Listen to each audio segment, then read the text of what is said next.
Today, let's ask the question, how can Christians be better friends to atheists?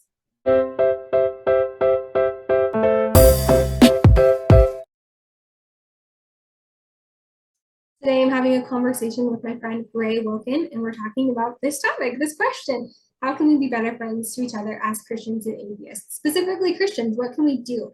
Gray is very gracious towards Christians. He's no longer a Christian. He was previously and then was a part of the LDS religion, the Mormon religion for a while. And so he shares quite a bit of his story and kind of his journey and the path that has led him to where he is now as an atheist. And the purpose of this conversation is just for us to talk about how we can have these really big divides, like something big like our belief system or faith system, or lack of a faith system, lack of a belief in God. How can we kind of unite over that division and still have really meaningful relationships, not just look at each other as projects, as atheists or Christians. We really have to love each other and be genuine friends to each other. And what are some ways that we can do that? How can we do that even though we disagree on big ideas and big things that might be central to our lives? I covered this in the beginning of the episode. If you're a Christian and you're worried about hearing a different perspective or hearing an atheist point of view, or maybe what led them not to be Christian, and you're worried that that's going to lead you away from Christ or lead other people away, this is probably just not the episode for you. I think it's okay to struggle with those things, but if you're worried that hearing something you disagree with is going to make you believe it, I think there's just some bigger issues there that we have to work on. Again, that's okay. Let's just work on those things. There's some great resources they can use. I just recommend really reading scripture and seeing how we can be in control of our minds and our thoughts and have self-control, and how that's a virtue of the Holy Spirit of God and a fruit of that Spirit of God living inside of us.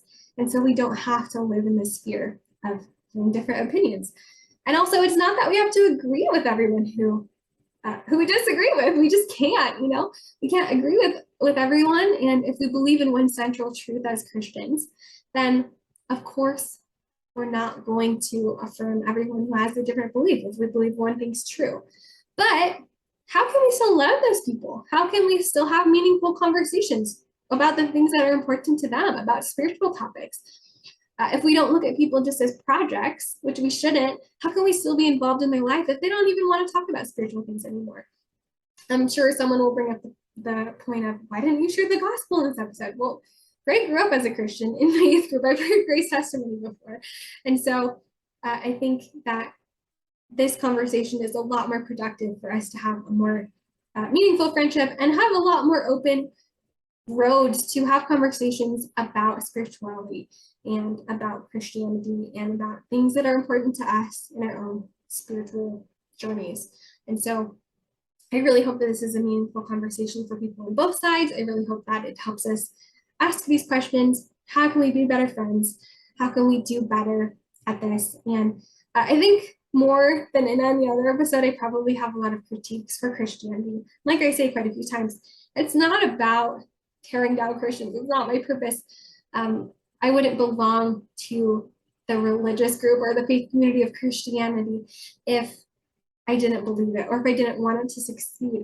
And so I think just a part of having healthy relationships, like we would with a friend, we wouldn't just pretend like the things that are wrong aren't there. We wouldn't stuff it down inside of us. We wouldn't, just let it fester inside or let doubts or hurt or pain. We wouldn't just let it live inside of us and never bring it up. In a healthy relationship, we would talk about those things. We would tell people when they hurt our feelings or when they've done something wrong. And if we're on the other side, we would apologize. We would do what it takes to make it right. And so I think as Christians, we have to do that with ourselves and say, yeah, we got to take responsibility for the things that we've done wrong. And it's not so that we destroy Christianity and we bring all the Christians down and we make the world think we're bad people. It's so we show them that we're genuine, real people who really follow Jesus, who really love him. And we really exemplify that. And so we're going to fix the problems that are wrong and be proactive about them. I'm going to talk for an hour, but keep going. This is a great podcast interview. Gray did a great job. He's super gracious towards Christians coming from his background, and I super appreciate all that he has to say. So here we go. Hey, Gray, how's it going? Good. How are you, Carlie? Pretty good. So why don't you give a little intro on yourself? Last time I interviewed someone, I totally forgot to introduce them. We just started talking. So who are you? Started going. Okay, so I'm Gray Wilkin. I grew up as a Christian. I left, oh man, let's see. I think I officially left when I was like 16, 17, maybe 18, somewhere around there. It's kind of my slow fade out, but yeah. So, I mean, we know each other from way back when. So, A long time but ago. yeah, 2008 or 9 probably, I think so. Yeah. which feels sad that that's a really long time ago now. Really long time ago. The world has changed in many ways. It has. Yeah, that is a while.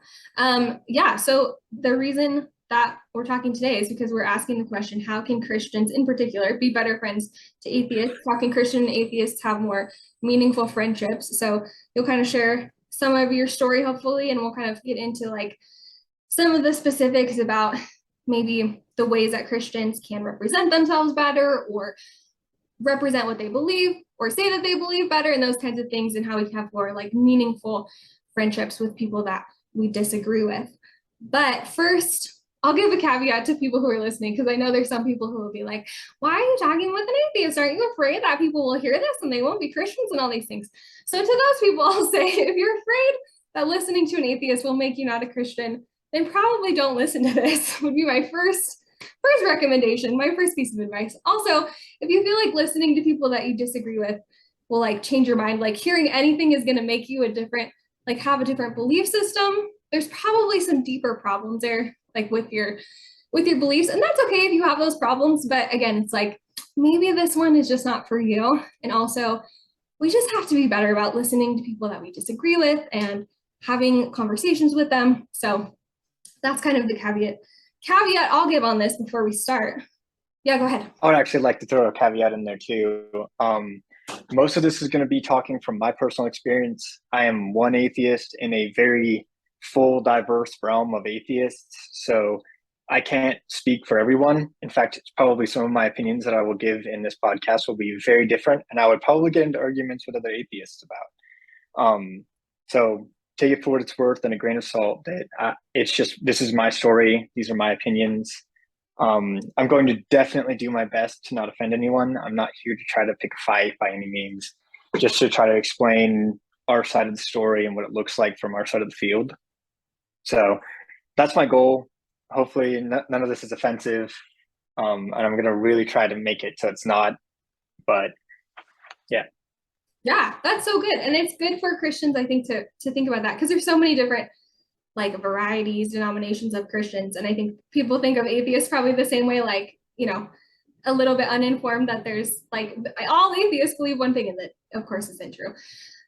So that's good. That's good to think about going into this. And also I think for Christians who are listening, again, like hold space for people who don't agree with you. Like if you just only listen to people that agree with you, you'll probably have to get rid of like any social interactions with people outside of the people who sign your doctrinal statement. But also I think for Christians to remember in this conversation, like it's okay to have, like if this conversation brings up questions in your faith or your beliefs, if you believe the things about scripture and about God, like if you really believe that they're real and they're true, then you don't have to worry about asking questions to it. Like if something's true, then you don't have to worry that questions are going to knock it down. So hopefully that is helpful for Christians who are listening, because I feel like they get so scared and so tense when they come into conversations with people that they disagree with. So hopefully all of that means something to someone who's listening, Christians or atheists, wherever you are. And we're not having a debate. We're really just talking and trying to figure out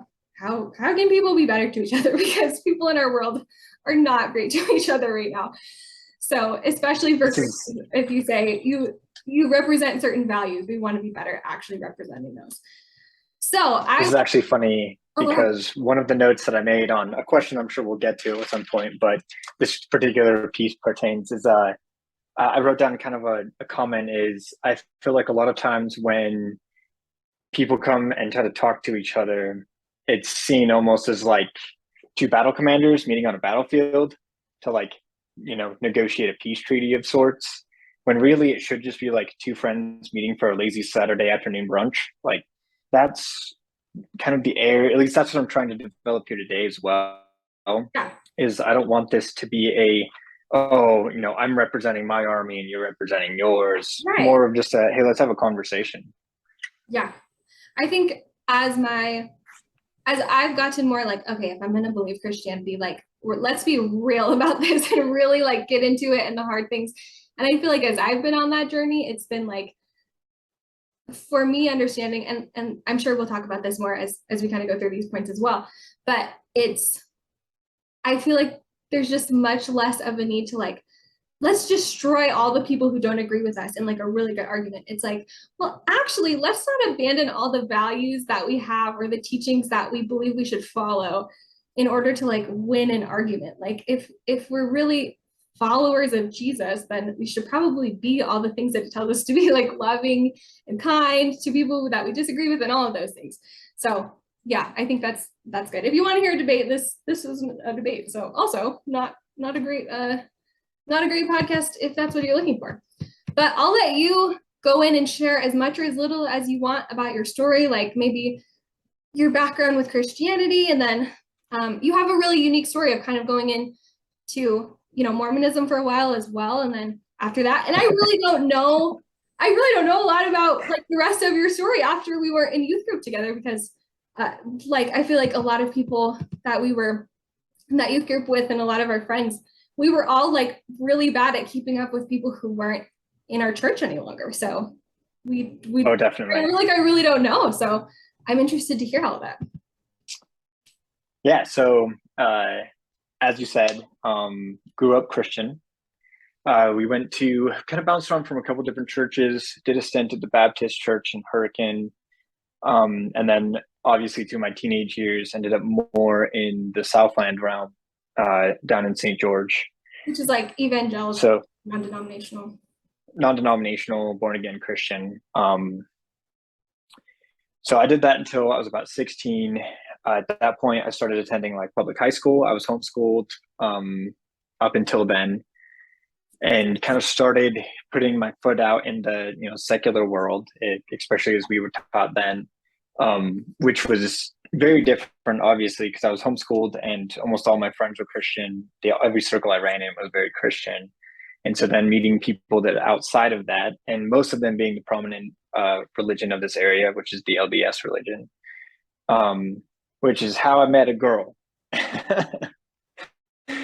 which a lot of LDS stories do play this way. And if you are LDS and listen to this podcast, this isn't to negative or knock it. It was just one place that I did find myself. I also had a lot of issues after my mom remarried to my stepdad.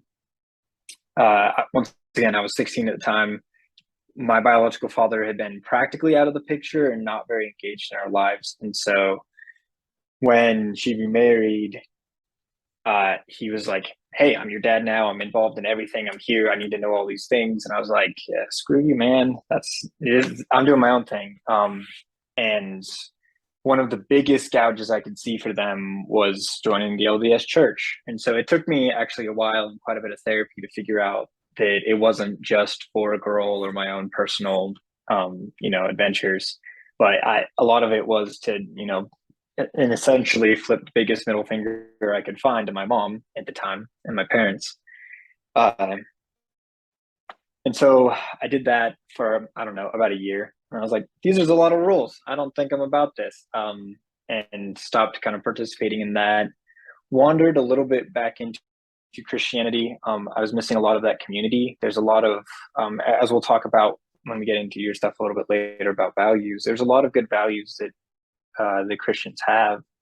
And I was kind of missing that connection. Plus, my parents were still up here at that point. I had repaired my relationship with them, and we were in a pretty good place. And so I just was attending the church with them until I really got into. I dove pretty deep into philosophy in college, where I kind of learned that I could have a moral code on my own, and just to kind of decide what that is, and learned a lot about globally what this looks like, all these different religions with all of these different moral pieces and where they cross and where they're totally different, which really led me to believing there can't just be one way. And from there, in my own personal beliefs, I kind of was like, I think there's more out there, and I don't necessarily think that the Christians have it all wrong. but I don't feel like everybody else is absolutely wrong either. And so that kind of left me on my, or I guess started me on my journey to kind of where I'm at now, which is a really weird, tolerant place of so many different religions. And I feel like a lot of them bring value to the world, and they all have their own unique colors. Uh, and it's just a kind of a fun place to be. I wouldn't say that I've picked any of them. I don't necessarily, I mean, as I've said, I'm an atheist. I don't believe that there is a God or an entity out there. There may be a power or an energy, as like the Wiccans kind of call it, but once again, there's no real empirical evidence to prove these things. So it's just kind of like the feelings that we have as people. So that's kind of where I'm at now, and the micro version of my journey to get here. That's jumping way back.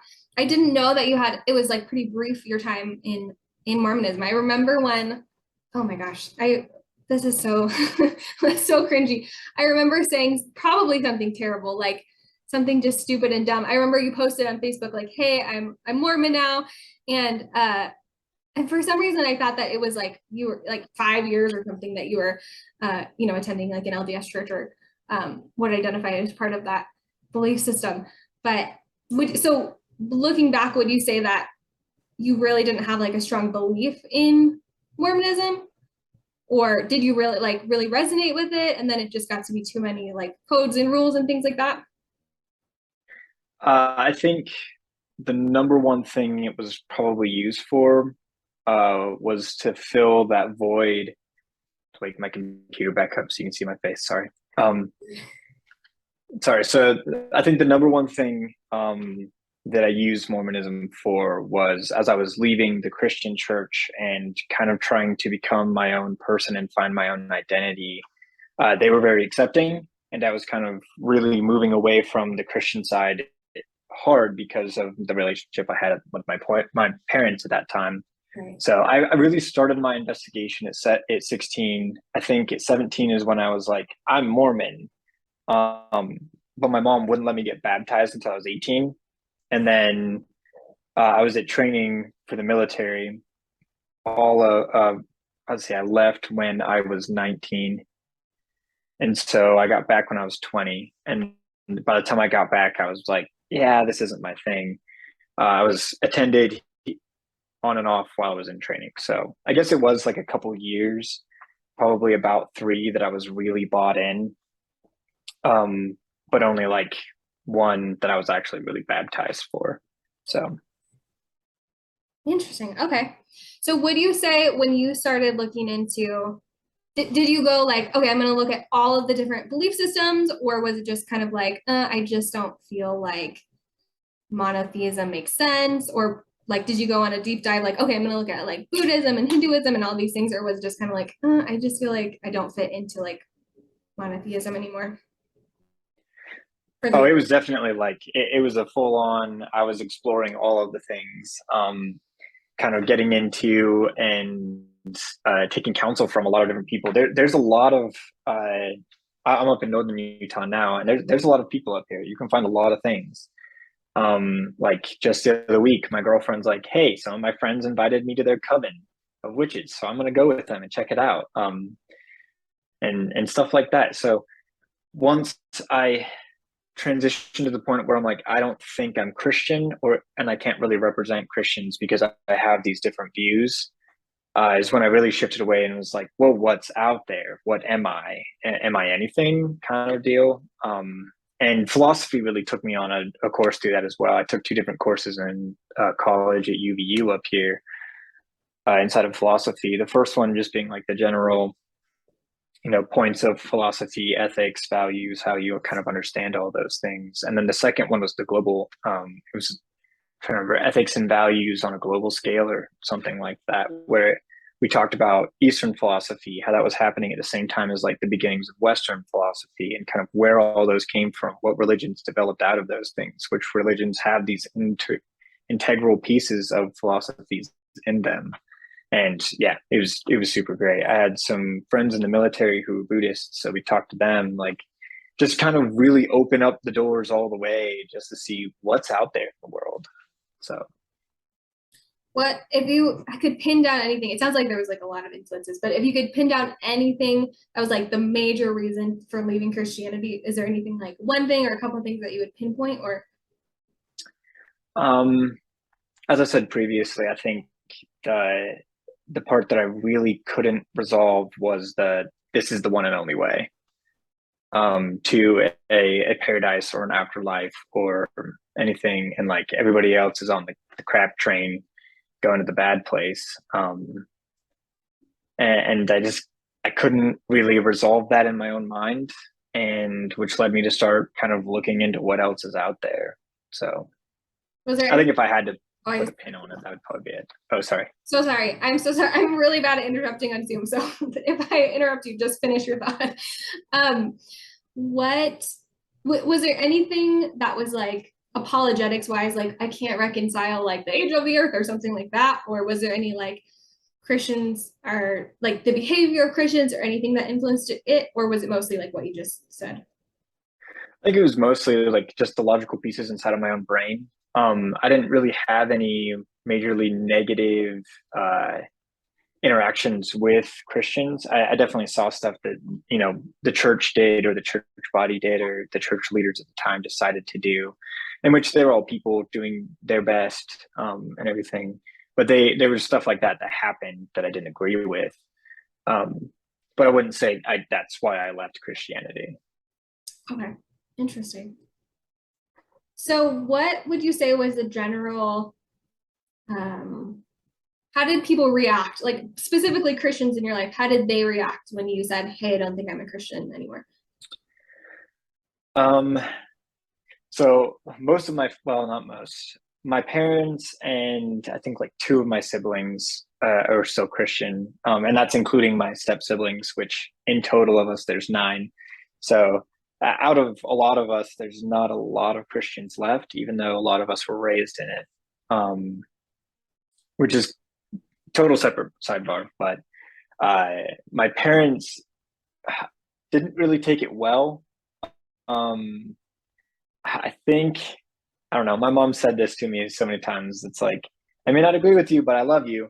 Um, so we've kind of taken a point of like, we're just going to not talk about it. You have your beliefs and I have mine, and we're just going to call a ceasefire and not really bring it up. And that's kind of how we've existed for quite a while. They've gotten more curious and more open minded and have engaged me and my siblings who have kind of strayed away from it and have developed their own beliefs and belief systems about ours. And it's been really great to have those conversations. But at the time that I left, they were very unhappy. And were very unhappy that I chose the LDS religion at first. And then when I kind of was like, okay, I'm definitely not a Christian. This just isn't my thing. I think the pain was a little dulled at that point because I'd already done the Mormon thing. um, but they still weren't exactly happy about it. And like, it's not a common point of discussion in our family. I had a couple friends up here that, I mean, one of them, we were pretty close and like we got coffee probably, somewhere between 4 to 2 times a month and would see each other fairly frequently. And once I sat down, we went out to coffee and I sat down. It's like, hey, look, this is where I'm at. And I don't think I'm this. And we had a little bit of kind of a discussion back and forth. I don't really think it got heated, but it pretty much ended with them being like, well, have a nice life. And they got up and left. And I haven't had a single word with them since, which is really sad because I really appreciated that person and appreciated their company. But Yeah. Yeah, like I said, I remember like when you first, I don't remember, do you remember what you posted? It was just like, I think you just said, "Hey, I'm Mormon now," or something like that, right? I changed. yeah, I think it, oh, sorry. No, you're fine. Just like you changed your beliefs or I don't remember what it was exactly. I just remember there was like 100 comments and it was like every person I knew. I think it's a great idea to engage us on a Facebook conversation, which was so I should probably go find that Facebook conversation again. I forgot that's on there. It's still somewhere out there on the internet. I think he was pretty much like, hey, I've decided to be Mormon. The LDS Church is true. Joseph Smith is a prophet, or the Yeah. kind of the standard. The church is true on the LDS side. Um, yeah, I don't think it was anything too verbose, but Yeah, it definitely started. people freaked out. Yeah. Yeah, I remember there was like a popular like Christian music artist that was like in our area that was comment. There was like so many comments, and like now I'm like, oh my gosh, like, why would any like, if you thought you were gonna have a meaningful discussion with someone, why would you do it on a Facebook comment? Like that was so dumb. Like there's just so cringy. But yeah, I remember. I feel like people probably. I'm sure to you it was like, what is wrong with people? Because people probably said a lot of dumb things, myself included. Um, and then like I think that's something that I really struggle with Christians is like, I really care about you, so I want to talk to you about this on like a public Facebook platform, or I want to like call you out on something. But then, like you were saying, like, then they like walk out of your life forever, or you don't catch up with people, or I feel like sometimes just don't do a good job of representing what they say that they do. Like, oh, I really care, but I'm never gonna call you or make sure that you're okay, or like care about you if you don't believe what I do. You know what I mean? Mhm. Which Ah, yeah, that is, and it's kind of hard, especially I can only talk to this point as when I was a Christian, um, because I feel like as somebody who is not a Christian now, it'd be hard for me to be like, yeah, this is what it looks like. But um, I know, especially like when we were at Southland and as a young adult, we did a lot of stuff where we would just approach people on the street, be like, listen, um, which isn't completely negative, but also, would you want the same thing from atheists? It's like, would you want us on the street being like, hey, let me tell you why there's not a God? Like, and if you reverse those roles, you can kind of see how contemptuous that can kind of be, and how that can really like start fights. Some people may want to know, but if they're seeking it out, then there's probably a chance that you'll be able to get in contact with them from them investigating, and less so of you being like, listen, I'm going to get all up in your face. um, and being taught that as, a young adult, that like, hey, this is normal. This is, evangelizing. This is something you need to be doing in your, everyday life. I think really set up people our age, at least, to become adults that are, you know, kind of fiery, or will engage people on platforms like that more to, be able to check off the box of, hey, I evangelized today. I know that was something I did when I was younger. Obviously, as adults, things have changed. We've all been through almost a decade of experience now. Um, so I don't know if that's even close to home, but I know that's something I dealt with as a teenager. So yeah, I think it's in because I am a Christian, because that's something that I like really believe. It makes me think, well, like, yeah, of course I should. I kind of spoke to this earlier. Of course, if that's something we believe, like if you believe that not engaging in this, not like being a follower of Jesus and all the things that that means, is going to eternally separate someone, like for eternity or eternal punishment or whatever your belief is on that, then like of course you should share that with people. But it's like, like you said, I think we were kind of raised in an environment where it's like, that's the only thing, like just share it, get them saved, and then you're out. And it's like, that's really not a biblical version of sharing the gospel, because Jesus's ministry wasn't just like, hey, I'm coming and making sure you all go to heaven. That really wasn't what his ministry was about at all. But it was like spiritual health, but also like caring for people's physical needs and having relationships with people, and having relationships with people that, didn't like, weren't even disciples of his, and those kinds of things. So I think if you're a Christian and you really believe that, then we have to be really careful not to just be like, oh, this person, they don't want to engage in conversation. with me about Christianity, or they did, but they don't want to talk about it anymore. They don't want to hear it anymore, or they're just not open to it. So that means I'm going to like drop them forever. And I don't know if some of that is like the fear, like I was talking about, like we're afraid of people who we don't agree with, because there was this kind of like backsliding mentality. Again, not really based in anything biblical, because scripture is very like confident in being able to control your own mind and control your own thoughts and like have self-control, so that you don't just hear things and then instantly you're an atheist or you're a Buddhist or whatever. Like you have common sense, and you have, intelligence that you can use, and you have discernment.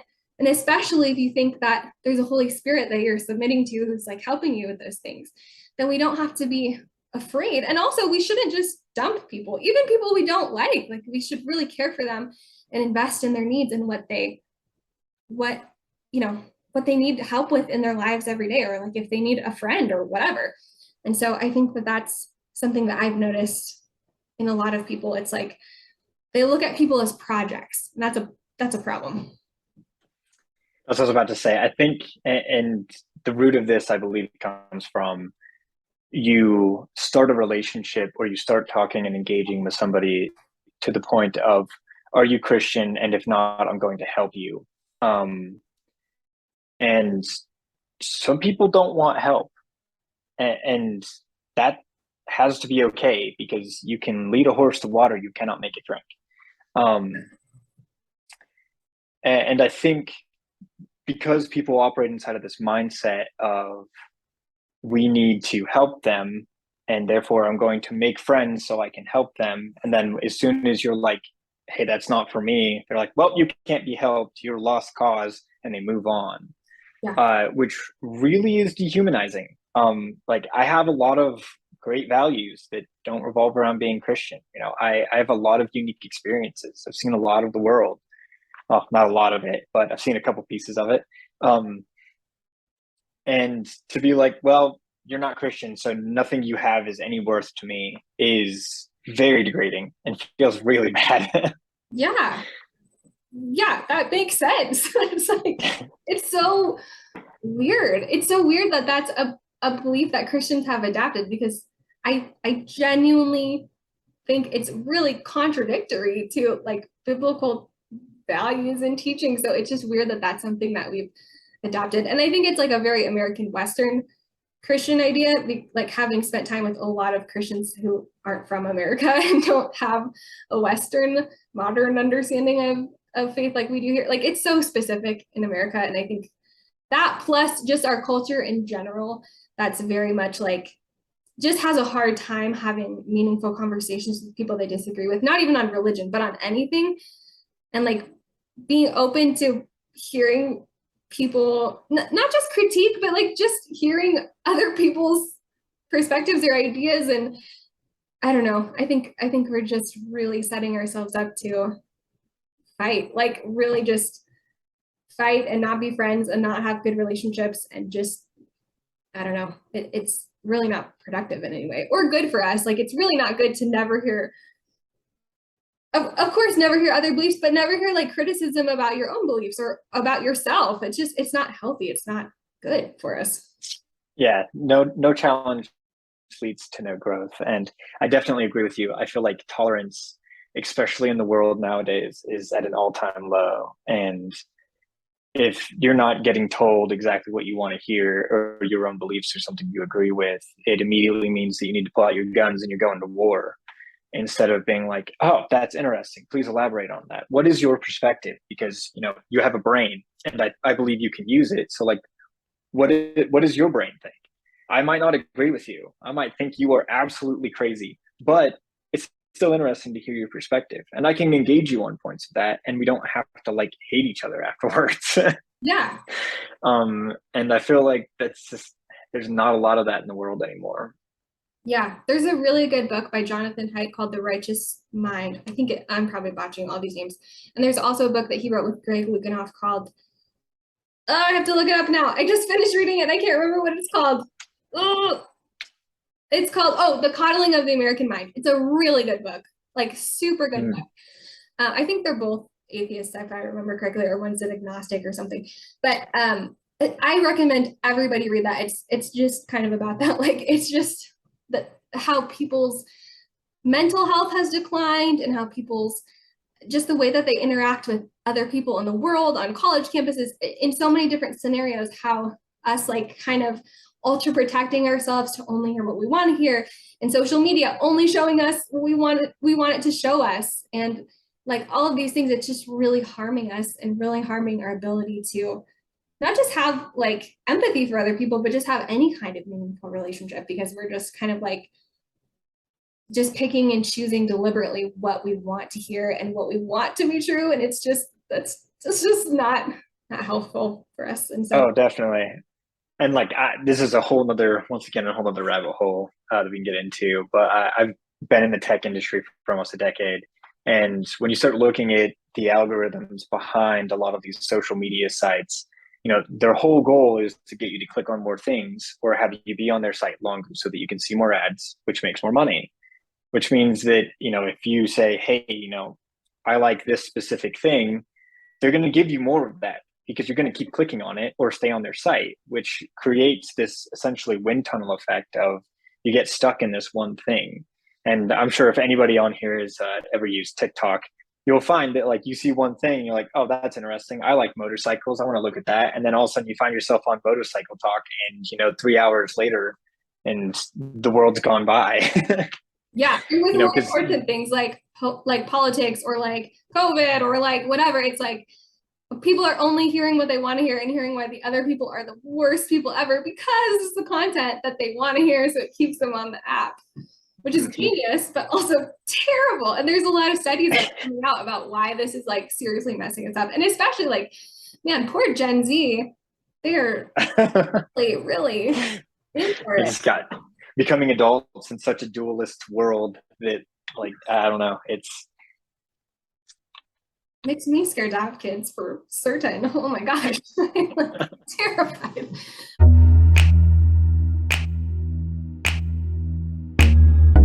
When you look at the people who are in your community, so people who are maybe atheists or former Christians, or maybe just kind of like identify with your beliefs about God, or I guess the lack of God, what do you think makes them feel adverse to Christians or Christianity?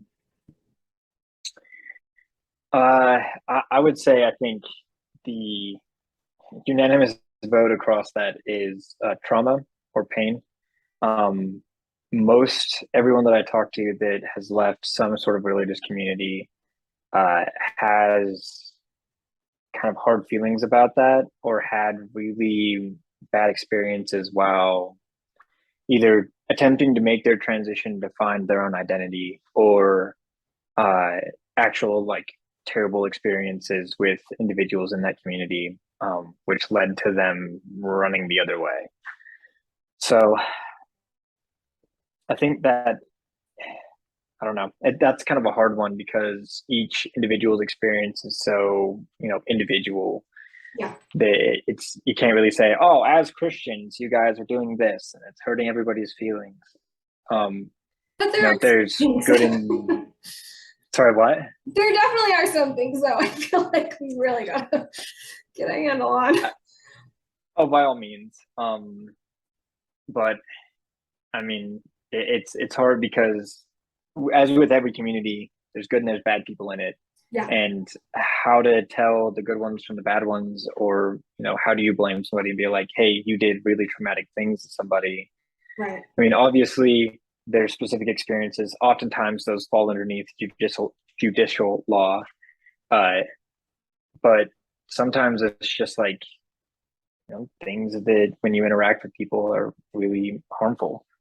And it's like, well, underneath the religious rules, technically you were doing the right thing, but maybe the way you went about it, you had no tact, and therefore ran this person over, or whatever. So if I had to say, that would be the common denominator. And I think, at least from our side, why that leads to so much I don't know the word I was looking for, resentment or contempt for religious communities kind of as a whole. I don't know if I would exactly single out Christians, but generally people who left a religious community have you know, traumatic experiences or hurt feelings about that. And they associate religion with those things, and they're very tightly coupled. I suggest all of them go to therapy. I'm a huge proponent of therapy, but I think a lot of times that's where a lot of people's views come from. In on the atheist side, is they were hurt so personally and so terribly that now they kind of hold everybody else, uh, responsible for that that are inside of those religious communities. And so when you're approached of like, let me preach you the gospel, and they're like, you know, I'm trying to think of a nice way to say screw you. I guess I'll just go with screw. Um, um, it, that's generally their own pain and their own personal experience is being projected. Um, yeah, that's probably most that I have for that answer. I don't know. Some of these were really, really deep and really, you know, problematic things, and it's hard to answer for a community. Yeah. Personally, I didn't have any like too much trauma or anything. I left kind of on my own accord of like, hey, in my own brain, logically, this doesn't make sense, and I want to go find something that makes more sense for me. But other people definitely had, very traumatic experiences. Yeah. And I feel like you're very like gracious when you talk about Christians, which is I'm sure like it's nice for people to hear, because I think they think like atheists are the worst and they're mean and like they just hate Christians. And of course that's not true, but I think that's unfortunately like Christians' perceptions of atheists because of like movies like God's Not Dead or something. Like you just think that they all, like you guys sit around and talk about how much you hate us or something. And of course that's not true. But I think it's, you come with a lot of like grace towards Christians, which is awesome. And I think as a Christian, when I think about the Christian community, well, just from my own experience and like the ministry that I do, it seems like most people that have left Christianity, at least that I know, especially in the past 2-3 years, but even in the past decade, I don't know that I've talked to anyone besides you, honestly, that has said, yeah, it was like a belief thing for me. Like I just, couldn't come to terms with these things. Most of them will say Christians treated me so badly, or they said they were Christians and then they did these things to me. And so your story is very unique in that you don't have religious trauma, which is, some religious trauma, but not like, abuse that you experienced in the church or things like that. Which is good that that's not something that you experienced, but I think really unique because a lot of people will say that's kind of the reason that they're out, because who would want to be a part of a community like that? And again, like you said, like any group, there's good and there's bad, good and bad values, good and bad people. And so it's not like, especially within like a religion like Christianity or even like Mormonism or Judaism, there's a lot of different like groups within the group and a lot of different beliefs and beliefs held within those different sects or denominations and things like that. And so we can't just group everybody into one group. But I think for Christians, I'm a really big proponent of let's just have health, and part of the health in an organization, in this body of Christ, or we're, like we call ourselves like this big global family. Part of that is saying when there's a problem or there's like a sickness in our group, we have to identify it, because it's not healthy and it's not good for us to just say, oh, no, nothing's wrong. There's no abuse, nothing's happening. We're not treating people badly. Those things, it's not good. That's not good in a friendship or relationship when you just pretend like nothing's wrong and you can't just say it, because then you can't fix it. And so I'm a really big proponent of identifying those things and talking about them. And then, of course, trying to build those things up, like be proactive about it, not just trashing people just to trash people, like, calling people out in respectful and kind ways, but so that we can, and taking responsibility for the things that we've done so that we can make things better. So I think on the Christian side, hearing that, I think a lot of Christians know that about people who aren't Christians or former Christians. A lot of us kind of know the things that would make them cringe or feel adverse to Christianity. And I think we just have to consider those things and work on making our communities like safer places. And I think people hear that and they think, oh, we have to affirm, like anyone can believe anything. And it's like, well, I mean, if someone wants to be a Christian, you can say this is what Christians believe. It's just that let's do it in a way that's kind. Let's do it in a way that's respectful to other people.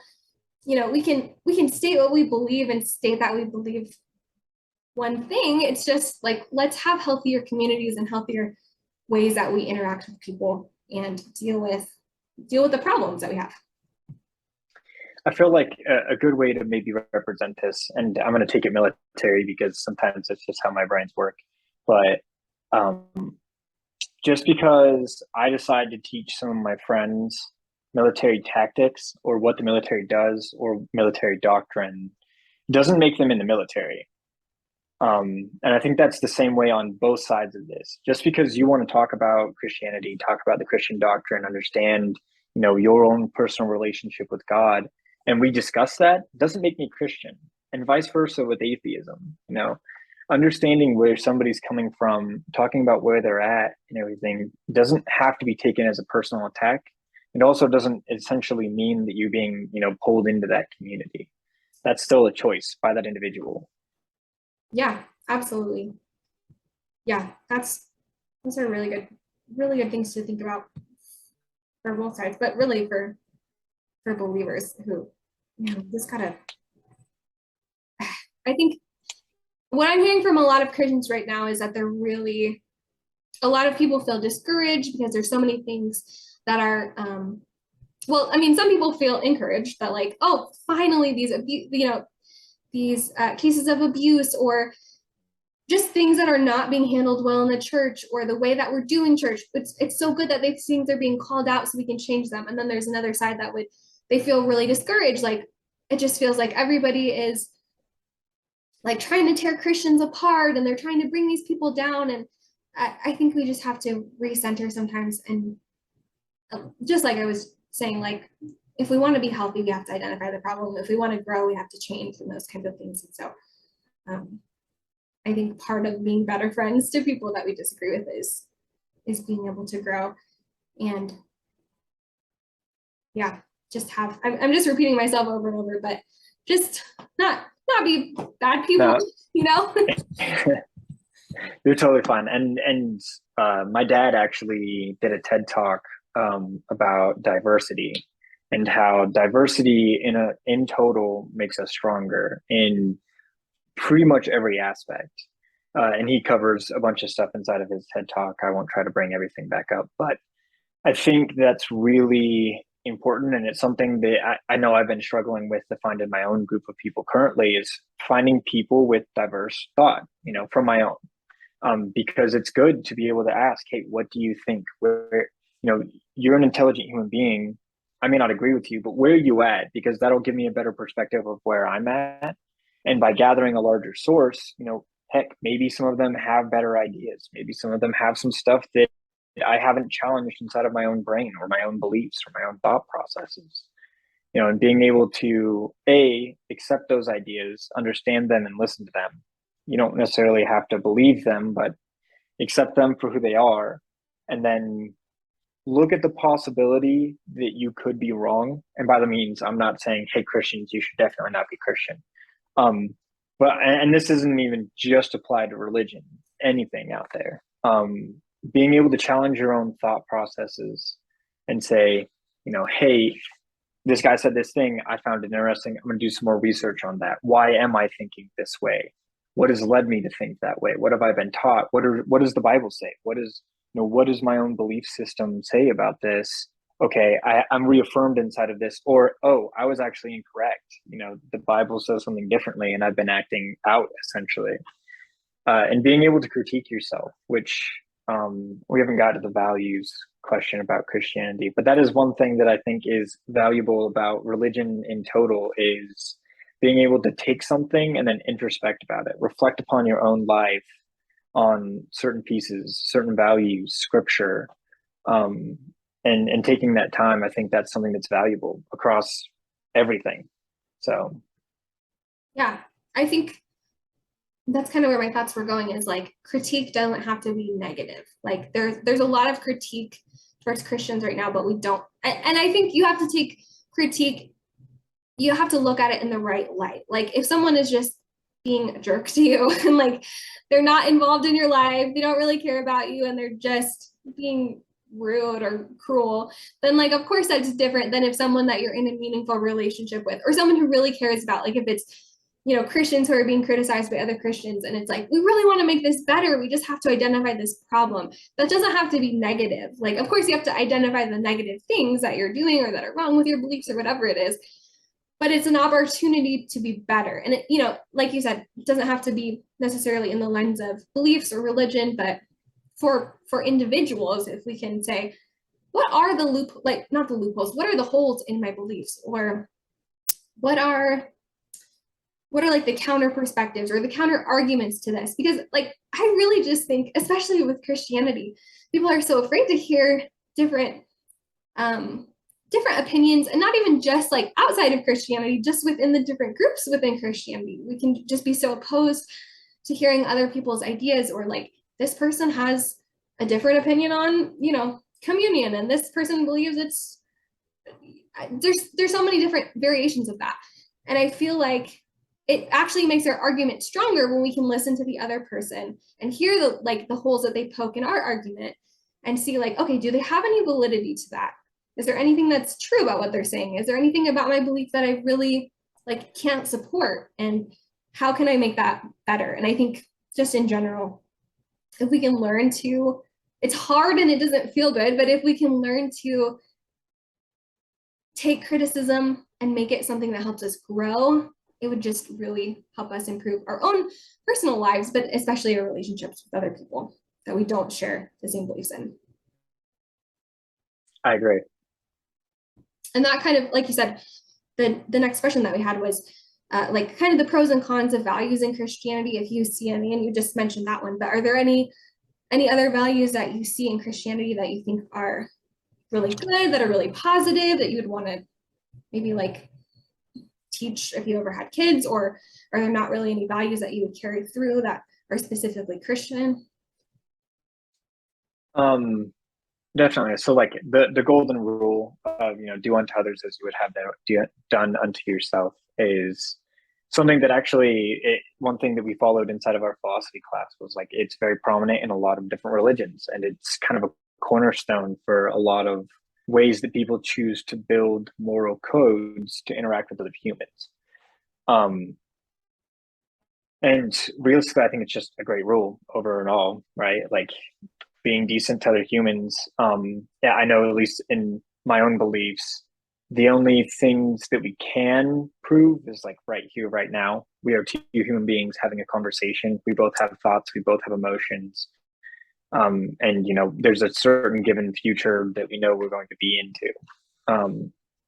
And so for me, ways that I can interact with that and cause moral good, as you might say, you know, ways to improve people's lives, being able to have good conversations, being able to help people learn things or develop themselves, or, you know, go places that they want to go.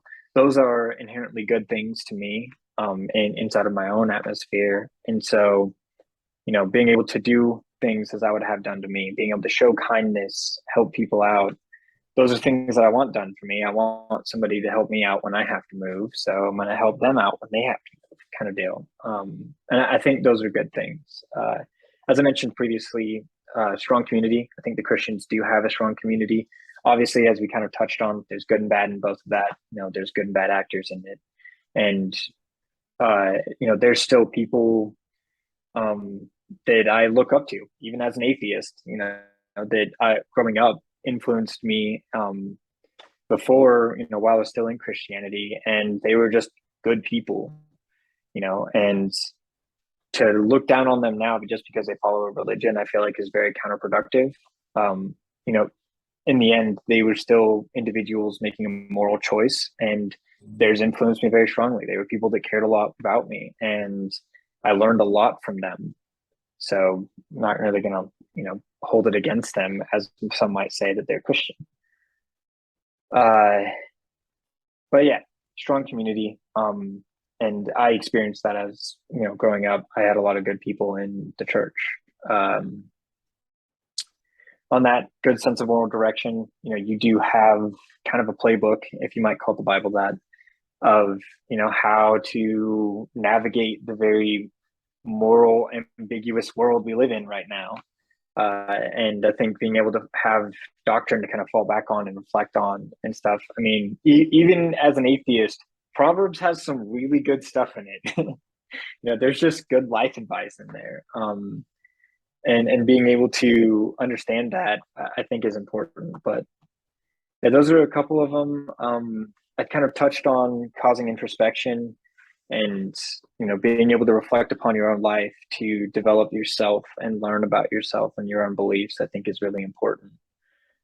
I think the last one I had was prayer or meditation. There's a lot of religions that kind of fall into this idea of taking time for yourself to kind of get in your own brain and work some stuff out, have a conversation with your higher power. And like I said, a lot of religions reflect that. And it's actually been shown, I think there was a study done by like Harvard, where having bits of meditation or reflective time in your life is super healthy for your brain, your body, your mental atmosphere. So, being able to have those things kind of built into your religious system, I think is very valuable. Being able to take that time and be like, hey, this is prayer time. We're going to take this time and talk, to God, and using that as a, your own form of meditation or your own flavor, I think is very important. And I think it's really good. Yeah. Yeah, that is really interesting. I also heard that study, and it's really fascinating. And I think that I'm kind of like jumping around here. I think that, like you were saying, like it's nice to have, the Bible has a lot of good values and some that you would still resonate with. I think for me, in the journey that I've been on, I think what's really helped me kind of, I don't even know if I would say just like strengthen my beliefs or just kind of like reframe not just my beliefs, but really kind of how I look at like people and the world and different things, is like really trying to not disassociate with, but almost like start fresh with the way that I look at scripture from like not an American Western perspective, but like an ancient Near Eastern perspective, and reading a lot of books by like secular Hebrew scholars or secular anthropologists who are looking at it really objectively has actually really helped me, because it's really helped me understand like how an ancient reader would come to this, and seeing like a unified story from sorry, I'm like going on, I don't want to like take away from the time of you sharing your story, but going from like Genesis to Revelation and reframing like this isn't just a rule book for people to follow, but this is like a story, and it's like God's pursuit of people and how that reframes those things. I think that that's something that has really helped just reshape kind of how I look at everything. I had a thought, and I was gonna, I'll just cut that out, because I was gonna like go somewhere with it, and I don't remember where I was going, but it related to what you were saying, and now I can't remember. So we'll go to the next question.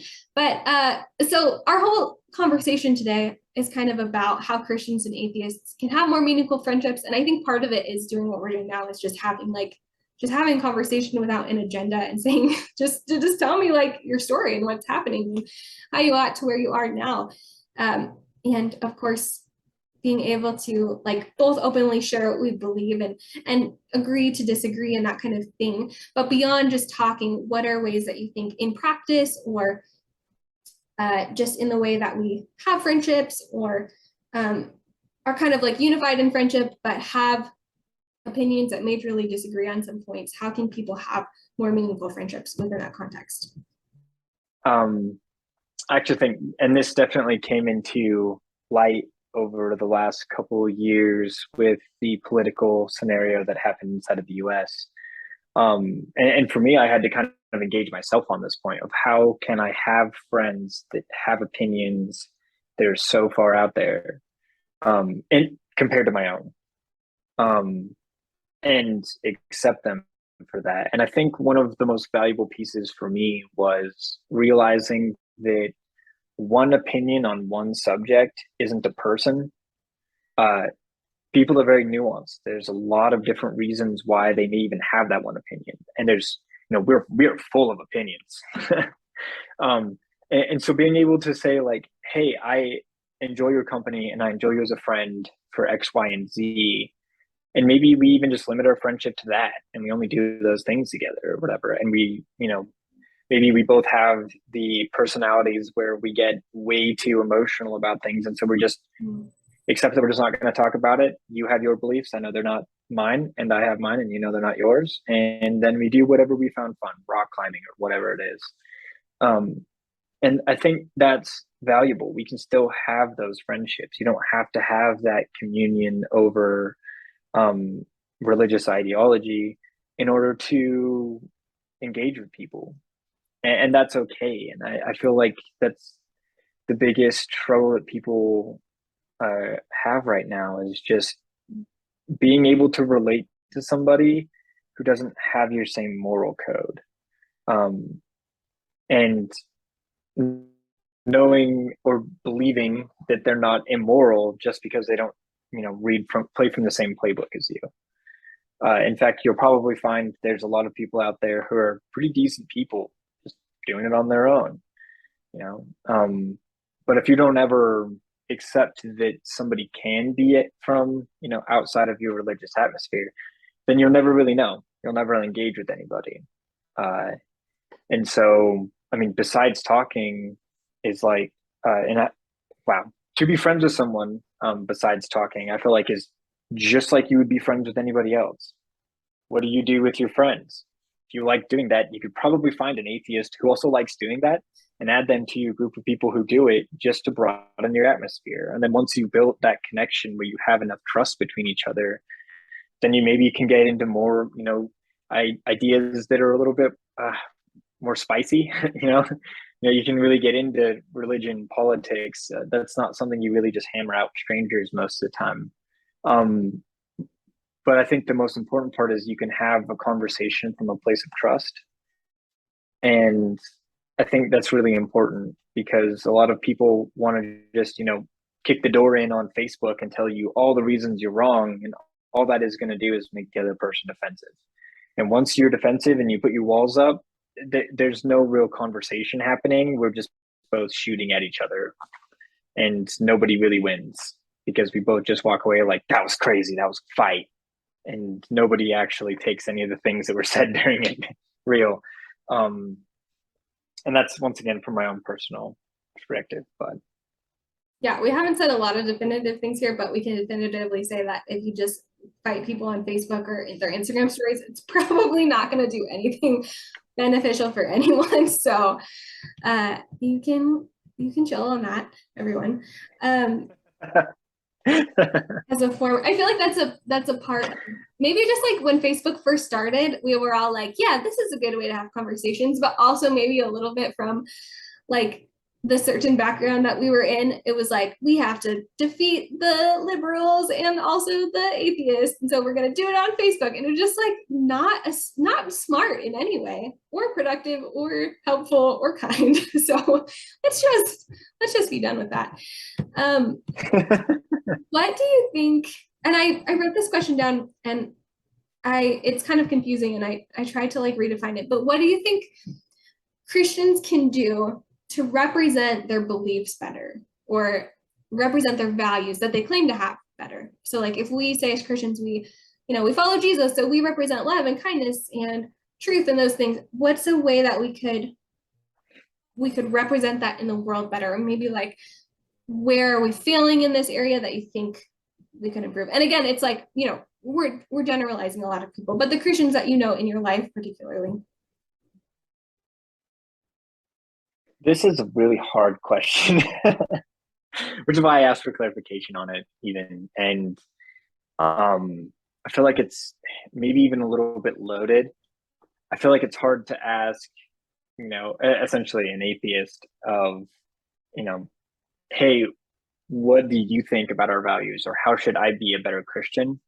I don't know. For me, it's like, it's treading on ground that's really scary, because it's like, oh, deviate or misinterpret how they're interpreting something, then they could just be it could turn very combative very quickly. And so this question definitely sketched me out a little bit. I feel like we're kind of revolving around this topic of tolerance and being able to understand and just have a conversation with somebody, and I feel like we kind of come back to that in a sense. You know, Jesus sat down and had conversations with the tax collectors who were outcasts in ancient times and the prostitutes, and people who were not his disciples, did not share his same way of life, did not share his same religious values, and engage them as people. And I feel like maybe just that one core piece would be the way that you can maybe Christian better. That would probably be the only one that I would really dare to step onto, just because you see so many examples of it done by Jesus. And I can tell you that even now in my own atheist life, there's that sense of community that I've been missing. That's kind of hard to fill outside of a religious community, and especially growing up with one. And I've kind of pondered going back to a Christian church, but it would feel, I don't know, almost like lying or dishonest. And I don't feel like I could be myself, which means I'd have to put on essentially this fake mask in order to engage with people, which would just feel, I don't know, not right, untrue, almost like I was just lying to kind of be there. And I feel like if I showed up in a Christian church and was like, I'm an atheist, I'm here to be friends, people would look at me like I was insane. And it probably wouldn't really work out to make that many friends. And so I don't know. I feel like maybe being willing to, lower the standard, hang out with the prostitutes and the tax collectors and, the quote unquote scum of the world. And you don't really have to hang out with the scum of the world, but maybe just people with different ideas. I actually did kind of come up with a little parable. I was talking to my older sister about this. And I was like, I'm trying to figure out like a good parable that kind of comes from the Bible, but tweak it in a way to maybe help bring understanding. And essentially like the parable of the lost lamb, the lamb that like wanders away from the fold and God is the shepherd and such. But instead of that lamb being lost, that lamb just chose to go over to the llamas and wants to be a llama now, and they found a llama home. And so you shouldn't look at them as, oh, well, that's just a messed up sheep or a lost sheep. That's kind of devalued because it's not in the sheepfold. They wanted to be a llama, and so now they're a llama, and they're enjoying life as a llama. So don't hate them for being a llama. I don't know if that's useful at all. You can definitely cut that out if you want. No, I like it. No, I really resonate with what you're saying, because like I said, it has been for Mason and I both, we've really had a journey of like, I have no capacity in my life to be like fake anymore. As someone who was like not genuine with their faith or genuine in their community, like especially in high school, my gosh, it was like so much faking it. And it was like, you're in a prayer group with people and it's like, oh, I can't tell these people like my secrets and like the things I need prayer for. And it's like, then what's the purpose of this? It's just a facade. It's like, Jesus talking to the religious hypocrites and saying like, you look great on the outside, but you're full of death and decay and dirt and like all this ugliness. It's not, what's the purpose of this? And so I feel like I definitely am the same. And it's almost of a place of like, trying to find the in between of like, yes, let's be like kind and responsible people, especially if we say we represent Jesus, then we have to be responsible for our actions and take criticism and those things. But on the other hand, like not caring, like just not caring anymore, but to a certain extent, what people think, like showing up responsibly and having tact, but also like not letting other people's perceptions or people who will never be impressed or care, not trying to impress them, because it's all about pride anyway. So like, why do I even care what they think in some respect? So I totally get going to, there's some churches that I just don't think I could sit through a service because it just feels so dishonest and fake. Or like I have a hard time going to like specifically women's Bible studies and women's prayer groups, because there's just this, it's not that they're all fake, it's just that because of my experiences with those things that have been so surfacey and so not genuine, and so like, yeah, we'll all pray together and then we're going to talk about each other behind each other's back and be so cruel and unkind, it makes me just really wary of those things. And I feel like I can't be genuine in those spaces. And again, it's not those people's problems, it's my problem. It's my like me like projecting on them from my own experience. But I definitely in a different way kind of feel what you're saying. Like it's hard even sometimes as a Christian in these Christian communities to feel like you can like fit in and be real. And I think that's just another thing that we can do better on inside of the church is saying there's room for you to like be honest and have questions. And also there's room for people who don't agree with us, because what we're saying is, and this is something that's kind of happened in my faith community recently, where somebody who didn't look like them, who didn't dress like them, who didn't act like them was there, and they were like, we don't want other people to see you because then they're going to think that that's what our church is like. It's like, like these people. And it's like, well, what do you want people to do? You want them to leave and change and find Jesus somewhere else and then come back when they look better? Like how does that make sense? How is that reflective of Jesus at all? Or like you were saying, like Jesus who sought out people who were very different politically, who were very different in practice, in even the profession that they had, that doesn't represent Jesus at all. And doesn't make sense for us to say, go change somewhere else. And then when you look like us, or you look better, or we feel like you fit in with us and you are kind of in a sense fake like us, then you can come back. And there's just a lot of problems there that I really struggle with. Yeah, I actually have a story about that. So the first time that I ever attended an LDS service was, I think I was right about 16, because it was, I think, right before my mom got remarried. In which case, like, we weren't super well off growing up anyway. And then when my mom and my biological father split, then it was just my mom working.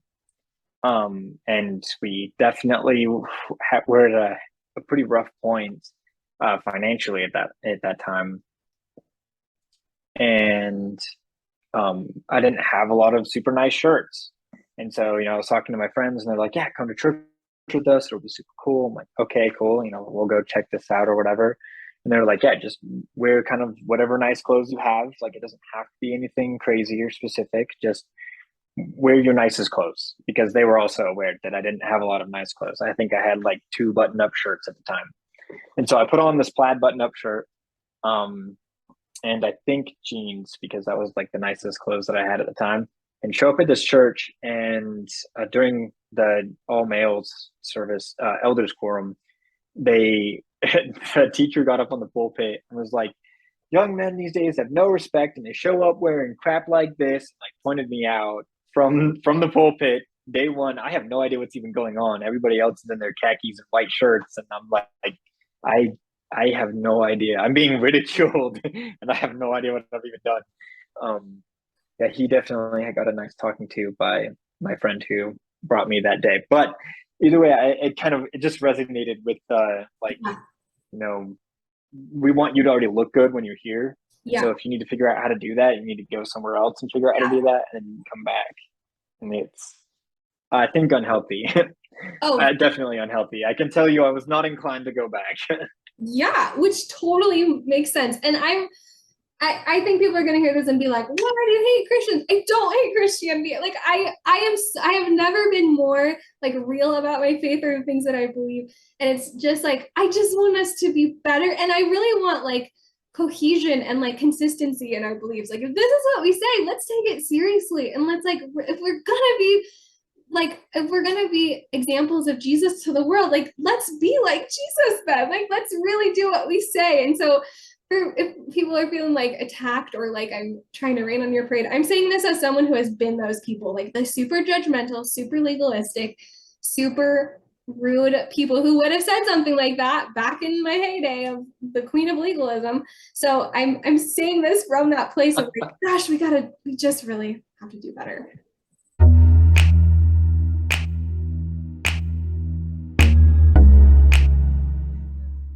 I think that was one of the reasons why I kind of fell out of that youth group circle at that time. Was like I knew I wasn't fitting the status quo, and I think one of the biggest points of that was a lot of you were planning on going to Frontier, and I wasn't. I had other plans for my life, which immediately made me like the outcast of like, what are you doing? Not going into ministry.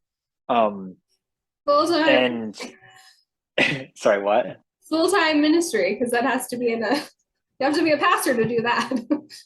Yeah. And that's kind of where I hit my first note of like, I don't think I'm in the right place anymore. Which I think inherently at some point led me to be like, I'm going to make new friends and go to these other places. So I definitely understand what you're saying about coming from a place of like being the too good Christian, or, I guess realistically it's just toxic Christianity. um, which I mean, it happens. It's every single group out there has it in their own form. So, but being able to be aware of it and to be better and change, I think is really important. And I really respect what you're trying to do and the movement that you kind of caused. So, Let me say, as someone who did end up going, that it was mostly because of the people that I was close with.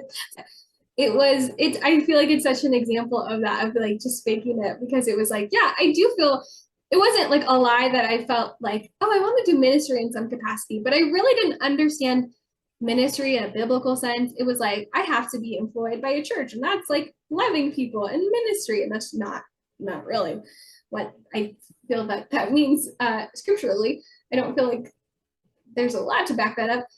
So and of course it turned out very negatively for me. And I think there's just a lot of harm in that kind of like just fitting in, creating a community where you have to fit in, like a Christian community, a religious community, where the point of it is I fit in and I want to do good things so that I succeed, so that I get picked to be a counselor and I get picked to be an RA, or I get picked for these leadership positions, because then it's like, this isn't coming from a genuine place of my beliefs, or that I want to do good for other people or really love them or really be like Jesus. Ooh, whoops.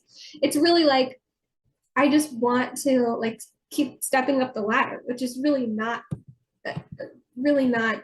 exemplifying genuine Christian values. It's really just about it really makes it about ourselves and like a lot of pride. Which there's just a lot of problems that are created when that happens. yeah, I found, I don't know, in my own personal beliefs, I have a hard time with really organized religion. It seems that like once you organize it and put a bunch of humans together, humans kind of make it suck. And maybe that's just my own tainted view of religion, but I just feel like it's too easy, especially nowadays, to find people who are so obsessed with gaining power, or manipulating others, or looking cool, winning the popularity contest, that it's really hard to find people that are actually willing to be genuine. Um, and people that are willing to share that they're in pain, that they're hurt, that they're happy, that they're anything that is maybe even outside of the status quo. And it's really sad personally, because we're all humans, we're all having those same emotions. So pretending like they don't exist isn't really healthy and is not helpful to anyone involved. So No, there's a lot of issues that happen when we just pretend spiritually. Like if you are a Christian, or you have a faith community that you belong to, and also just in practice, like there's just so much damage that we cause when we practice that, like when we are fake, and then we also expect other people to kind of be fake too. And so I think just being genuine people is a good way to be better friends to other people, and being genuine and letting other people be genuine with us, and really have room to just be people, be real people. Yep. I expect that. I think Casting Crowns did a song on their oh man, I don't remember which album this was. This was back in like 2002, but Oh, I think it's wow. called Masquerade. That is And it talks about everybody just being happy plastic people, underneath their happy plastic steeples. And I remember when I was a Christian that hitting really hard. And I mean, even now as an adult, I see in so many different communities and so many different aspects, there's people just playing that, everything's fine, everything's great, and even if that's at work or wherever, just not really being 100% true to whatever's happening in life just because it's not quote unquote appropriate, or they might be seen as weak or whatever. So I don't know, but if you want a real throwback to Casting Crowns, you can go find that album. 2002, my gosh, that is old, old. I didn't even know they were kicking back in 2002. That's so funny. There, speaking of like Christian music and being genuine, this is so funny. Like probably 5 or 6 years ago, it's probably like, I don't know, not even a couple years into Mason and I dating.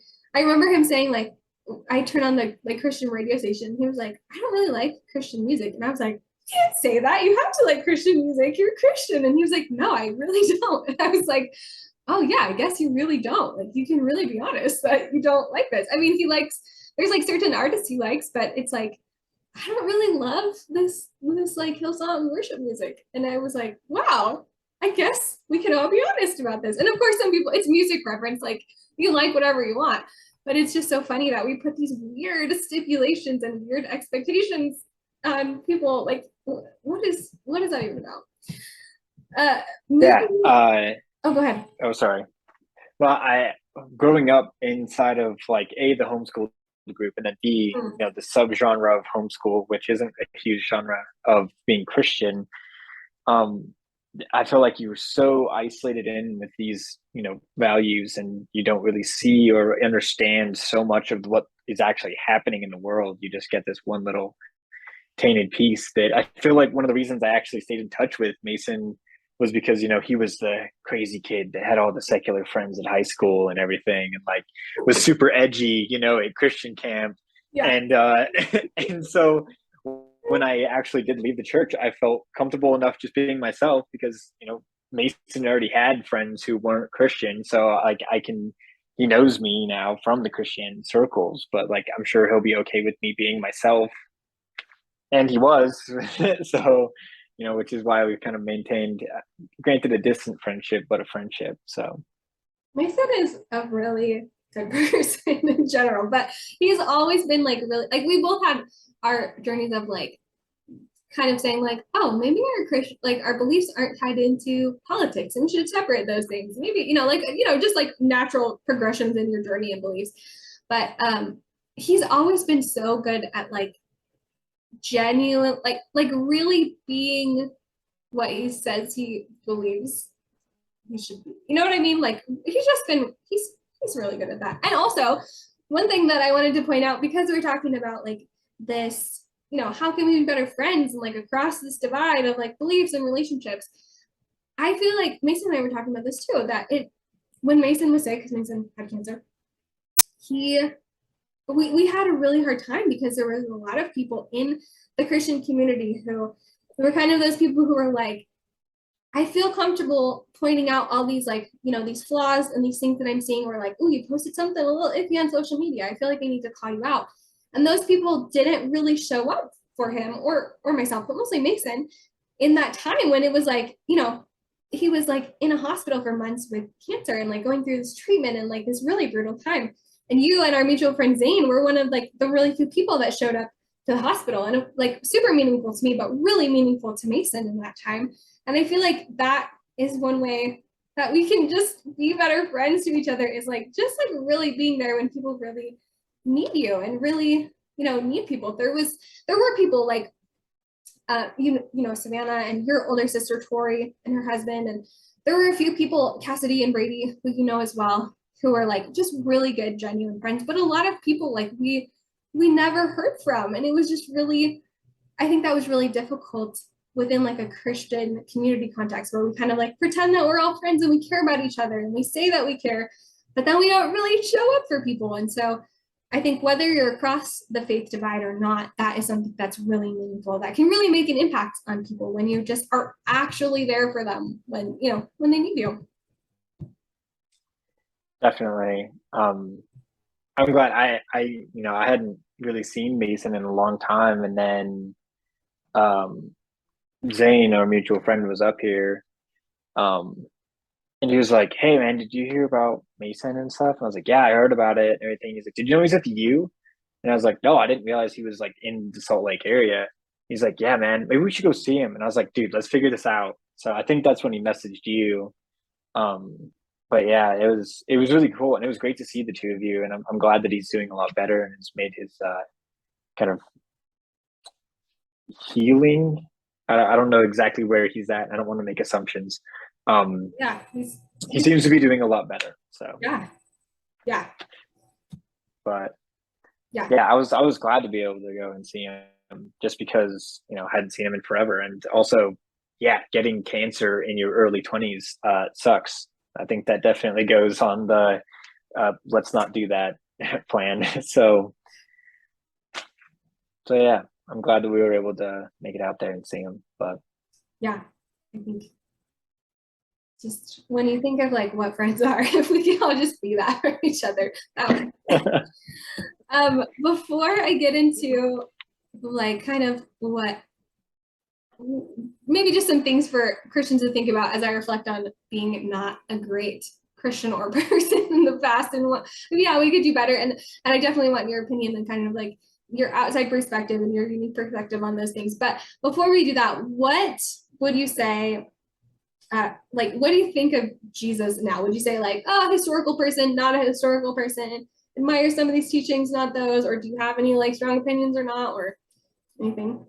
This is more just this was actually curiosity. yeah, this was super interesting. I don't think I'd ever really been challenged on this point.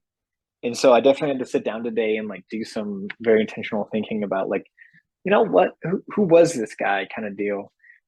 Before I get into that though, I did find it. So it was the album Life Song by Casting Crowns, and it's the song Stained Glass Masquerade, and it was in 2005. Okay. So,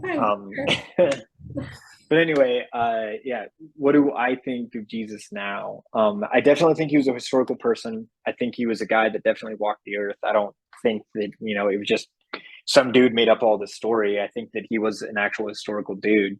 I think if I had to lump him in with somebody, it'd probably be like other ancient philosophers, because he was, what's the word I'm looking for? Strange, I guess. Very forward thinking, maybe for his time. Um, Strange in the same way of like Socrates, Aristotle, these, considered great men of thought, bringing up these really interesting, engaging people to like really use their brain, start thinking. And I think Jesus did kind of along the same lines of really engaging people of like, why are you acting the way you are acting? What is that? What are you actually thinking about? Are you actually standing on the street corner praying to me to pray to me? Or are you just out there for everybody, to win the popularity contest? And really started bringing in to question these religious things that were happening in Judaism at that time. And I think they were very valuable. I think it led to a lot of profitable things to come of, the Christian church. I'm not sure exactly what the ancient Christian church right after Jesus was called, but the beginnings of Christianity there with his disciples and the apostles. So I definitely think that he was a dude that existed, and would probably classify him as an ancient philosopher. Okay, interesting. I don't really know. I know that there's people that disagree, but I don't know a lot of people that like dispute the historicity. But I'm sure there's some people. But I think it's always interesting to ask people who are like, no, I'm not atheist, but like, what? This was a weird. This was a really weird guy. um, yeah, that's super fascinating. So I'll kind of like jump through this list that I have here. And again, I would really love like your perspective on it. But I just kind of jotted down some thoughts that especially the past few years have really made me think of in this journey that I've been on of like, okay, if I'm going to be a Christian, let's be real. Or if there's questions that I have, let's like really get upfront with them. Not like close the Old Testament because it makes me uncomfortable. What makes me uncomfortable and why does it, and all these things. And so part of that is like, okay, if I really follow this doctrine or this way of living, then like that really should apply like to all areas of my life. And so in a lot of ways, that's been a challenge and like something that I'm constantly thinking through. But I think as I've seen a lot of people just come to social media, especially, whether it be politics or COVID or whatever's happening, whatever controversial thing, because there's always something, people just come in such a crazy, like, just a confrontation, not just confrontational, but like angry, bitter, hateful way to social media. And it's a lot of times people that say they like identify with a certain religious ethic or a Christian ethic. And so that just was like making me think. And so one of the thoughts that I jotted down was like, maybe a question that we can ask ourselves is, am I disobeying? And I touched on this earlier, but am I disobeying like the love that Jesus teaches me to have, or, you know, commands me to have towards people by trying to prove people wrong? Like I'm trying to wreck this person in an argument. Is that really what I should be doing? Like, you know, I don't think that we have to be so like safe and safe in the sense of like we should make sure that people are physically safe and that they're okay and that they have room to talk to us about things. But like I don't think we can never dispute each other or never disagree or never talk about the areas that we disagree. That's what we've been doing this whole time. And there's, you know, obviously like a kind and respectful way we can do that with people. And we don't have to just say that we blanket statement agree with everybody across every platform. Of course we don't. Everybody has different beliefs. You know, within atheism and within Christianity, we're going to disagree with each other. So it's okay to have those disagreements, but is the purpose of my argument like, am I trying to sound smarter than the person? Am I trying to prove that I'm better at debating? Or I think a lot of the videos that I've seen this on like the political spectrum on the left and the right, where it's like the point of the video that's being shared is like, this is how you can wreck your conservative friends or your liberal friends in this argument. And it's like, what is the point of this? It's really not to have a constructive conversation. And so it made me really think of like Jesus' Sermon on the Mount and Matthew 5. And, you know, if you have hate for someone in your heart, you've really already committed murder in your heart. And like these teachings that Jesus had that are really important for us to think about them, even like insulting someone. It's something that we really should take seriously. And I don't think we have been. And I don't know if that's just a social media thing because we're not looking at someone's face, or if it's just this gradual move that our culture has taken where we're so divided and it's so much like, it's not just we have different beliefs. It's if you have a different belief, then you're morally wrong and what that has done to us. But I think we really have to focus on being what we say that we are, like we talked about earlier. But that brought me to Matthew 5:21-22.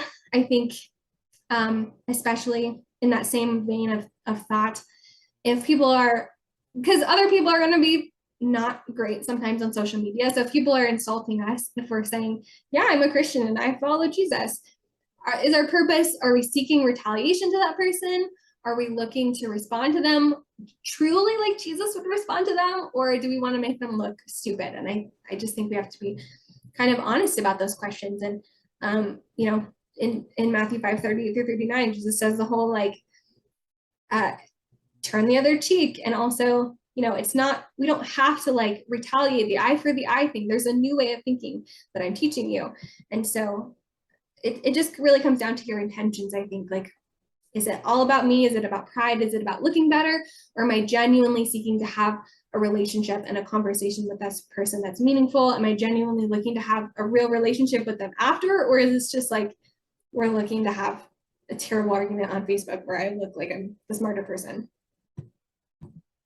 And I can say from the other side of the fence, when people approach you or, you know, attempt to kind of build that idea of, oh, you're my project, and it's very offensive to atheists oftentimes because we don't want to be your project. We're just humans, which generally elicits negative emotion, which generally gets shared, sometimes more aggressively than it probably should, but which I think leads to some of these confrontations. And I think being able to analyze that and understand as a Christian that realistically you should just love people.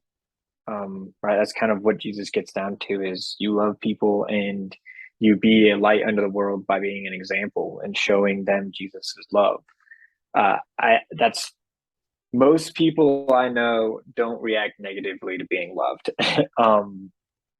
So coming about that and just finding people and enjoying them as people and engaging them as people, I think will get you a lot more traction as far as engaging with people and actually showing them kind of what being a Christian is about.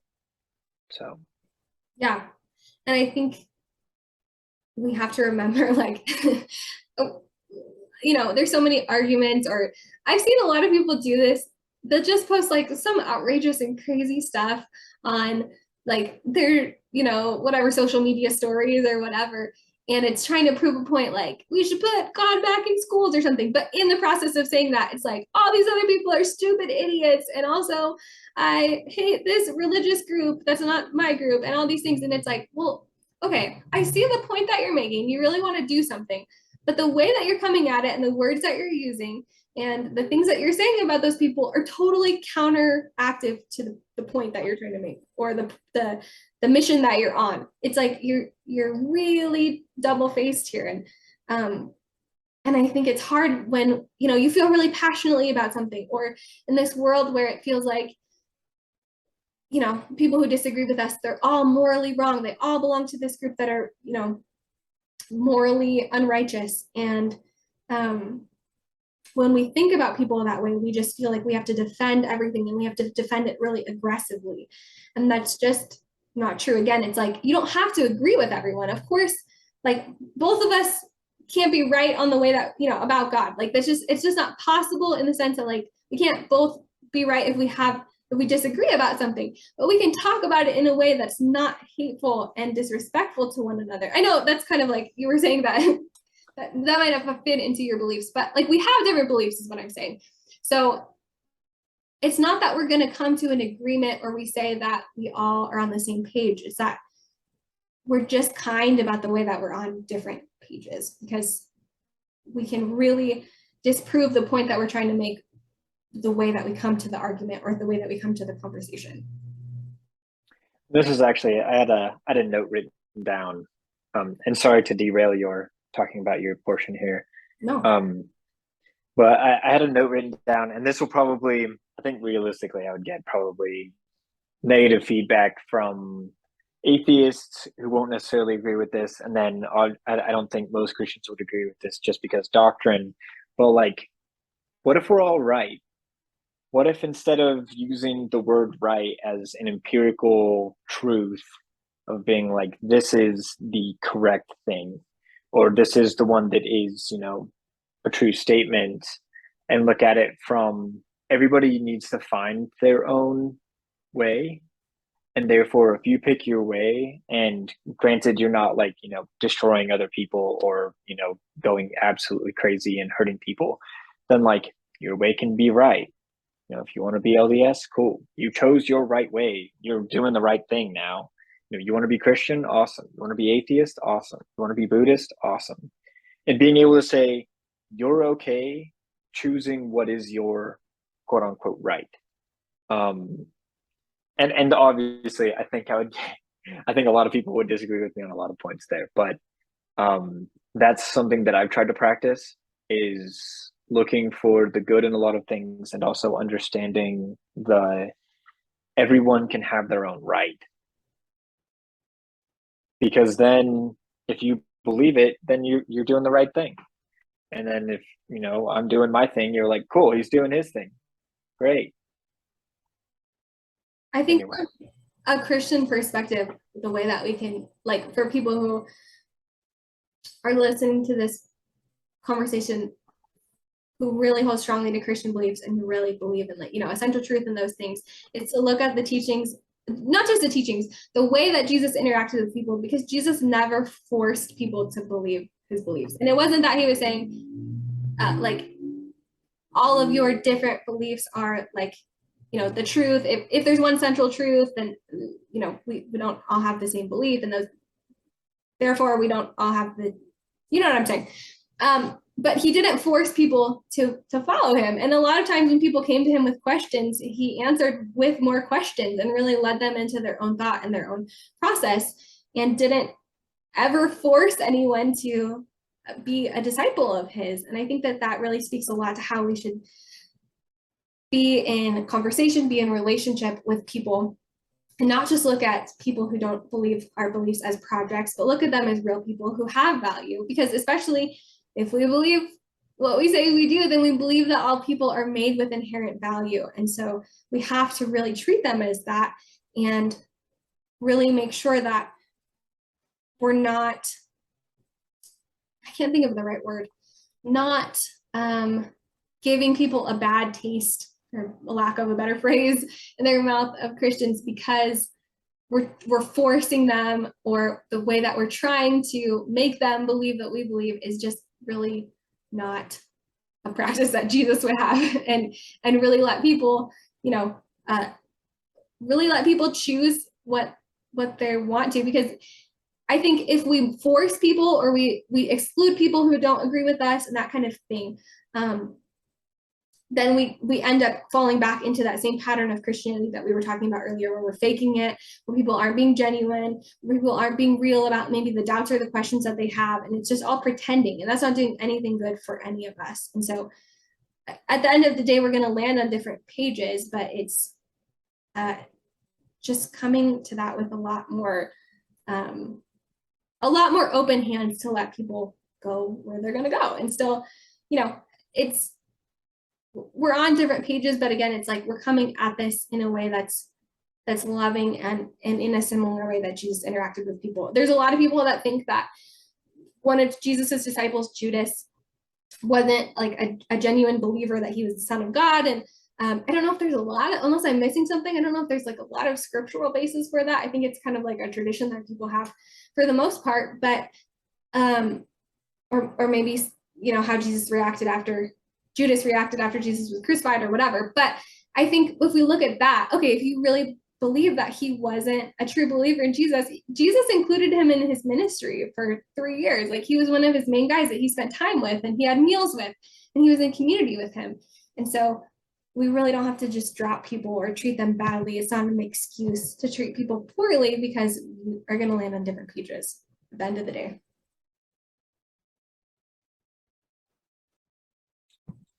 Good point. Never thought about it that way with Jesus. Yeah, I don't know. Maybe I'm totally like off base, and there's something that I'm missing, but as far as I know, there's nothing that is like egregiously pointing to the fact that he didn't. But again, it's like it's the same process, that he still betrayed him. Jesus knew he was going to, and he still included him. So I think either way you look at it, there's just so much we can learn, I think, from Jesus. There's just so many things that we can just really take seriously, and like really ask the question. There's a book actually called The What If Jesus Was Serious, and it's such a good book, and it's mostly about like the Sermon on the Mount, and the love your neighbor as yourself, and those things, and like, what if we really apply this consistently to these different areas of our life? I'll move on to the last couple of things that I wrote down here, kind of in the same line that we were just talking about. Are we coming to people that we disagree with the attitude of love? I'll just read this verse, Matthew 5:43-48. It says that it's the love your enemy verse. You've heard that it was said, love your neighbor and hate your enemy, but I tell you, love your enemies and pray for those who persecute you, so that you may be children of your Father in heaven, for he causes his sun to rise on the evil and good, and sends rain on the righteous and the unrighteous. For if you love those who love you, what reward will you have? Don't even the tax collectors do the same? And if you greet only your brothers and sisters, what are you doing out of the ordinary? Don't even the Gentiles do the same? Be perfect, therefore, as your heavenly Father is perfect. Yeah, we really gotta take these things to heart if we're gonna say that is, those are the words of Jesus. And so if we really are a follower of him, I think we just really have to be genuine about that. I think the last thing that was really important for me to think about, coming out of like a really legalistic brand of Christianity, and just like the really like fake journey that I was on for a long time is really thinking about, am I trying to hold people who don't believe what I believe to the same standards that I believe? And it's not that like people who are atheists don't have standards. It's just that like if you believe a certain things, like any religion or belief system, there's like, you know, a certain, especially if it's associated with like a holy book, and there's typically like a certain code or instruction or something that people follow. So am I saying like, because I'm a follower of Jesus and I believe I should follow these instructions, am I holding someone who doesn't even believe this is real to the same standard that I think they should have? You know what I mean? I think that's a really big problem. And there's scripture references this quite a few times, even in the Old Testament, like there wasn't interference from God with all these foreign countries that Israel was dealing with because they weren't following the law. It's because like God intervened when there was injustice and oppression, the vulnerable people happening and those kinds of things. It wasn't like he expected people who didn't follow him to follow his law, because why would anyone? And it's the same with Christians. I think we have to think, if we believe there's like this transformation that happens through Jesus that continually happens in our lives, why would we expect someone who doesn't even believe Jesus is like a deity to be transformed? That doesn't even make sense. So I think we really have to think about that, and not that causes a lot of fights. I see that really often in the people in my family, but I think more with like people that I'm friends with and people that are on, you know, my social media feed. It's like striking up these moral debates with people who just have totally different morals. Again, it's not that people who are atheists don't have morals or don't have ethics. It's just that we have like sometimes we have a different set of ethics. And so 1 Corinthians 5 talks about this. It's verses 9 through 13. It's like a chapter on sexual immorality.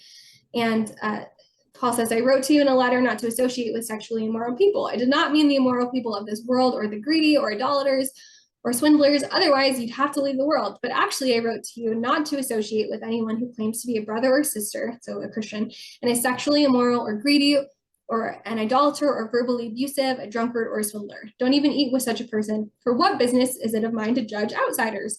Don't you judge those who are inside? God judges outsiders. Remove the evil person from among you.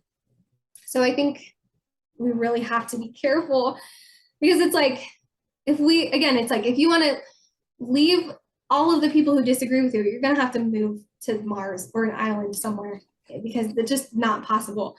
And also, how much more outrageous is it, and how much more should we be alert to people who claim that they're followers of Jesus, who are being abusive, who are misrepresenting this message that they claim to have, who are causing harm, and they're saying that they represent Jesus? That is so harmful, and that's doing so much more damage than people who are maybe doing more like immoral things, who aren't even claiming to have the values that we have. I don't know if any of that is making sense, but I just think we really have to be careful about how we come to people that we disagree with as believers, because we're expecting people to be transformed by something that they don't even believe is real. No, it's made a lot of sense to me, and I think we've touched on this probably multiple times throughout our little talk, but just being understanding that not everybody's playing with the same rule book. You know, not everybody has the same deck of cards, and being okay with that. And so you're not over here, you know, reading from your rule book, being like, well, you messed this one up and this one up and this one up, and you're like, I don't even have those rules, bro. Like, you know, how if you're going to judge people that way, all you're going to do is cause a combative scenario, because you're going to come at them being like, well, you've messed these things up, and they're going to be like, these aren't even in my book. I'm not even aware of these things. Like, and then you immediately come out, you know, guns blazing, saying you're wrong because of things you believe. It's not a great way to make friends. So yeah. And I think that there's a difference too between like in like Christian jargon, like biblical judgment and non-biblical judgment, in the sense of I think it's okay for people inside and outside of Christianity for us to say, this thing is morally wrong. Like I would say it's morally wrong to cheat on your wife or something like that. There's moral issues there. But there's also a difference between saying that act is morally wrong and you are like a garbage person because you did this thing. Because if we really believe scripture, then we believe the inherent value of people that isn't changed or added to by anyone's actions. And so I think we have to be careful with how we act with people after the fact. Like, I think it's okay to identify wrong. It's just that we don't devalue a human being because of the things that they've done. And that's inside and outside of the church that we have to be careful to do that. We have a couple minutes left on our timer here, so I will just add one more thing and let you share any remaining thoughts that you have. But the last thing that I wrote was just, do people know us because we're like, they know like, oh yeah, that girl I'm friends with on Facebook, she's super angry and bitter and she posts like all these terrible things about, yeah, you know, the liberals or whoever she disagrees with, people on the right or atheists or whoever? Or do people know us like, oh, that's a really loving person, that's a safe person, if I'm in trouble I can go to this, you know, for Christians, we want it to be like, I can go to the church down the road. I know that when I'm in trouble, they'll take care of me. I know that when I experience this Christian person will be safe. Do people know us as that?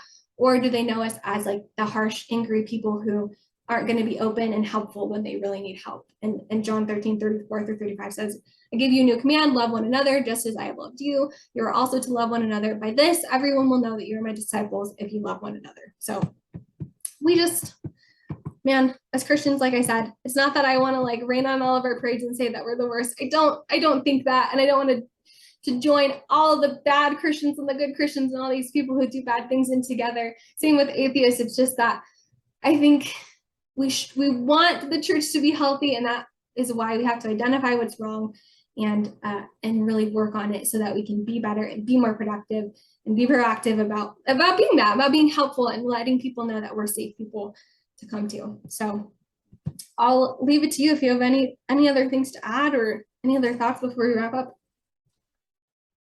I think we pretty much hit all of the bases. That being said, if any of you feel like talking to an atheist, I'm on Instagram. Feel free to shoot me a message. If you're rude, I'm going to block you. I'll just leave that out there. Feel free. What is my Instagram handle? Let me go read it real quick. Let's do this. Gray Wilkin, or is it something else? I think it's, it's the Rising Sun. Sun as in like child, sun. Okay. The Rising Sun. Yeah. So the _rising_sun. There you go. Yep. So feel free to shoot me a message.